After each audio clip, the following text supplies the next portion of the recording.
Bonjour et bienvenue dans ce 17e épisode du journal d'une agoraphobe. Je suis ravie de vous retrouver ou de vous accueillir si vous découvrez le podcast pour la première fois. Ici, je partage mon expérience d'ancienne agoraphobe.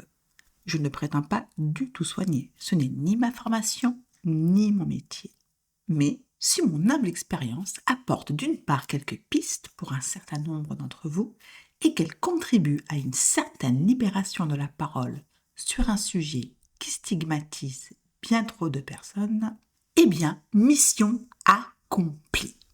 La semaine dernière, nous en étions restés à une phrase dite par ma psy en toute fin de séance. Cette phrase est « Malgré toutes les souffrances qu'engendre une phobie, le phobique tire toujours bénéfice de sa phobie. » Bam! Vous voyez le genre de phrase qui reste bloquée dans la tête.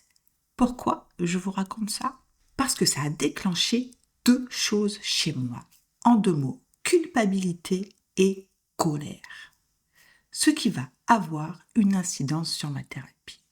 Dans un premier temps, j'ai pris cette phrase au pied de la lettre parce qu'il y avait de quoi.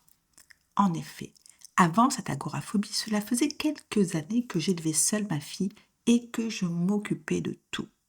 Éducation, maison, travaux, finances, sans aucune aide. Avec cette histoire d'attaque de panique, je n'étais plus seule dans la mesure où famille et amis se mobilisaient pour me filer un coup de main et assumer des tâches du quotidien que je n'assumais plus. Genre les courses. Donc, de manière évidente, je tirais des bénéfices de cette situation. Je me sentais déjà coupable, mais avec ce constat, ma culpabilité a nettement augmenté. Depuis le début de mon agoraphobie, je suis un poids pour mon entourage. Il y a l'entourage qui m'aide à gérer mes déplacements, des personnes que je monopolise parce qu'il est par exemple hors de question pour moi de me retrouver seule dans un supermarché. Et pourtant, il faut bien aller faire les courses. Il y a donc ceux que je monopolise, mais encore pire, il y a ceux qui subissent. Et dans ceux qui subissent, il y a bien évidemment ma fille. Mettez-vous à sa place. Elle a 13 ans quand ça a commencé. Déjà, cela fait un petit moment que je ne la conduis plus nulle part, dans la mesure où ça fait un petit moment que j'ai arrêté de conduire. Mais maintenant que je suis plus ou moins agoraphobe, je ne peux plus me rendre aux réunions parents-professeurs de son collège. Je ne peux plus l'emmener au cinéma, faire les boutiques en ville, aller déjeuner en ville. Puis, je ne peux plus faire des petites courses. S'il manque juste 2 œufs pour faire un gâteau, eh bien, je suis incapable d'aller les chercher. Une chose aussi simple, mais impossible. Imaginez que vous avez 13 ans. Comment le vivriez-vous si votre mère était comme ça? J'avais déjà un sacré sentiment de culpabilité. Et cette phrase de ma psy l'a exacerbée de manière exponentielle. Mais pas que, parce qu'en plus de cette culpabilité, sa phrase a également généré chez moi de la colère. Et oui, en même temps que la culpabilité, bim, la colère. De la colère envers ma psy. Non, mais ma psy lâche une bombe pareille en fin de séance et bye bye, sérieusement, ça m'a tellement perturbée que j'ai commencé à espacer les séances. J'avais moins confiance en elle et quand on ne fait plus confiance à son thérapeute, c'est totalement contre-productif. Ce que je trouve dommage quand même, avec du recul, c'est que je ne lui ai jamais parlé de cet incident qui était pour moi à l'époque une faute professionnelle. Je me demande si elle s'est rendue compte de quelque chose. En tout cas, si elle s'en est rendue compte, elle n'a mené aucune action pour remettre l'église au centre du village. Du coup, mes séances ne servaient plus à grand-chose car, ne lui faisant plus confiance, je bridais ma parole et donc ne lui ai quasiment jamais parlé de cette culpabilité inhérente aux bénéfices secondaires que j'estimais retirer de cette agoraphobie aux dépens de ma fille. N'en parlons pas, les choses stagnaient. La leçon de cette histoire est que quand l'alliance thérapeutique ne fonctionne plus, la thérapie ne fonctionne plus. quand on commence à avoir certaines réticences vis-à-vis de son psychologue, que faire?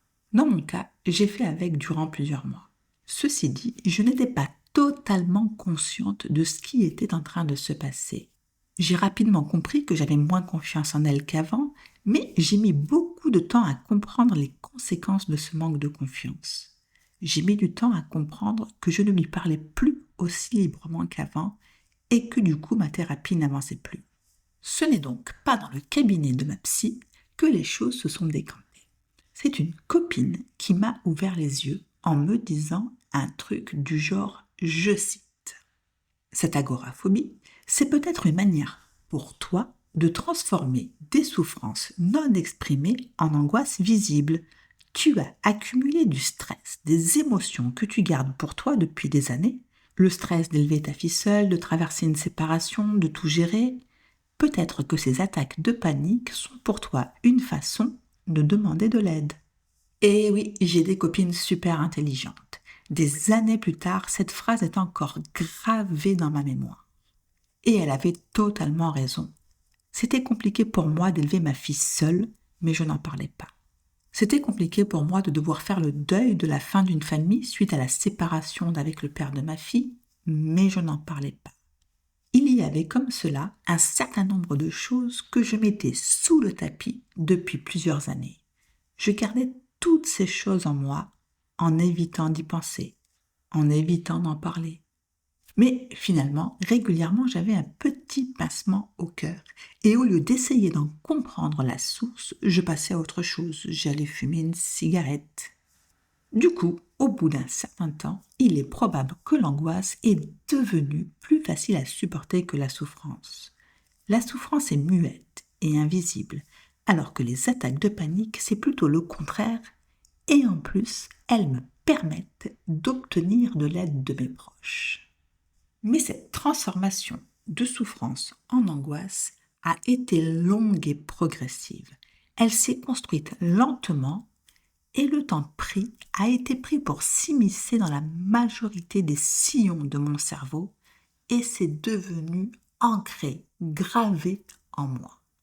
De l'autodiscipline, de la volonté, connaître la liste exacte des bénéfices tirés de mon agoraphobie ne seront pas suffisants à décaper de chaque sillon cette anxiété, ces schémas négatifs ancrés et gravés en moi. Conclusion. Et oui, certaines phobies permettent de recevoir une attention particulière. Il arrive que l'entourage devienne plus protecteur, plus présent lorsqu'une personne est handicapée par des attaques de panique. On se sent plus entouré, on bénéficie d'un soutien au quotidien que l'on n'a pas sans cet handicap. Mais ce n'est pas intentionnel. Cette dynamique peut parfois donner l'impression qu'il y a un bénéfice à ne pas trop s'opposer à la phobie, car cela peut préserver cette relation de proximité, cette attention. Mais ce qu'il faut bien comprendre, c'est que ces bénéfices sont souvent inconscients et ne signifient pas que la personne souhaite vraiment conserver sa phobie. Au fond, personne ne choisit de vivre avec une phobie. C'est surtout que les comportements liés à la phobie répondent à un besoin immédiat d'apaisement, ce qui rend parfois difficile de rompre le cercle vicieux. C'est cette sensation de sécurité ou d'attention qui peut venir en contrepartie. J'aurais aimé que ma psy m'explique les choses comme cela et non via une phrase assassine en fin de séance. D'autant plus que cette phrase assassine a rompu l'alliance thérapeutique qui existait entre elle et moi, ce qui est un vrai frein à une thérapie. Voilà mon message pour cette semaine.